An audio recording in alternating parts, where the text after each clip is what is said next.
ሰላም እንዴት ናችሁ? ደህና ናችሁ? እግዚአብሔር ይመስገን። ዛሬ ደግሞ ሳሎናት ሐሙር አሰራር ነው የማሳያችሁ። ሐሙር እንዲህ አጥበን መተናል አድርቀን ከዛ ቅመም እናደርግበታለን ማለት ነው። ቅመሞቹ ደግሞ የምናደርግበት ሸክሸክ በርበሬ፣ ሰባ ባህራት፣ ፍልፍል አስወድ፣ ከዝብራ ፓውደር፣ ከሙን ፓውደር፣ እርድና ጨው። ይሄንን አቀላቅለን አሳውን እናደርግበታለን ማለት ነው። ቅመሙን እንዲህ ካዋሃድን በኋላ አሳው ላይ እንዲህ እንነሰንስራለን ማለት ነው። ቀምመን ለ2 ሰዓት ያህል ተላጃ እናደርገዋለን። ከዛ ነው አውጥተን የምንጠብሰው። ዘይቱንና ቅመሙን ካረግን በኋላ ዘይቱንና ግማሽ ሎሚ ነው የምናደርግበት ማለት ነው። ከዛ ግማሽ ሎሚ ነው የማደርግበት ፍረሽ ሎሚ።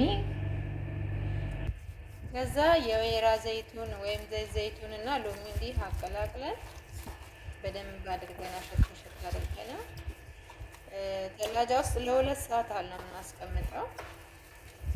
ከዛ ነው አውጥተን እንጠብሰው።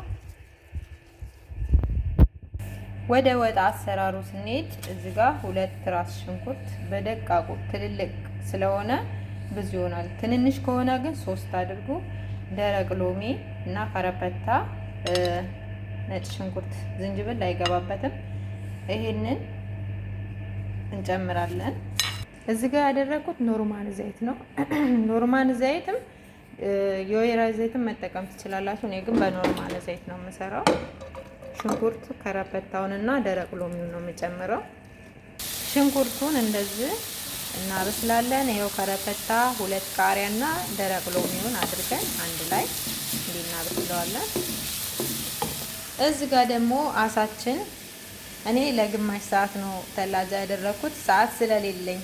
እናንተ ደግሞ ሰዓት ከሌላችሁ ግማሽ ሰዓትም 1 ሰዓት ከግማሽም 1 ሰዓትም ማድረግ ትችላላችሁ። ግን 2 ሰዓት ቢሆን አሳው ከቅመሙ ጋር በደንብ ይብላላል፣ ጣዕም ይኖረዋል ማለት ነው። እና እኔ ለግማሽ ሰዓት ያህል ነው ተላጃ ውስጥ ያደረኩት። አሁን እጠብሰዋለሁ። እዚህ ጋር ዘይት እኔ የተጠቀምኩት ኖርማል ዘይት ነው። ዘይቱንም ወይ የወይራ ዘይትን መጠቀም ትችላላችሁ። ከዛ እንዲህ አሳችንን እንጠብሳለን ማለት ነው። ሽንኩርቱ እንዲህ ከበሰለ ነጭ ሽንኩርቱ ነው የሚጨምረው። ሽንኩርቱን እንደዚህ ቀላ አድርገን ካበሰልን ወዲህ ቲማቲም ነው የሚጨምረው። የፈጨው ቲማቲም አለ። ይሄው 5 ራስ ቲማቲም በማሽን የፈጨው። ከዛ ጨምረዋለሁ ማለት ነው።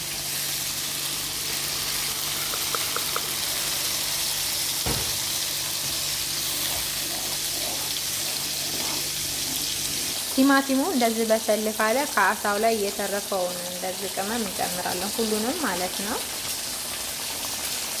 እዚህ ጋር ደግሞ ተመር ህንዲ ትንሽዬ እጨምራለሁ። በትንሿ ማንኪያ ግማሽ የሚሆን ቆምጠጥ ስለሚል መብዛት የለበትም።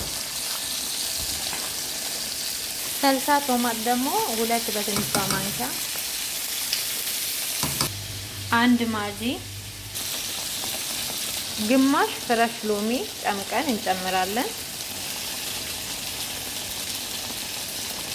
ከዛ የፈላ ውሃ ነው የምጨምረው፣ ሳይበዛ ትንሽ። ይሄው የፈላ ውሃ ሳይበዛ ትንሽ የጨመርኩት። አሳው ደግሞ እንዲህ እየተጠበሰ ነው። አሁን እጨምረዋለሁ። ከዛ አሳው እንዲቀይ ሆኗል፣ አላረረም፣ ቃ ብሎ ነው የበሰለው። እጨምረዋለሁ ወጥ ውስጥ ማለት ነው።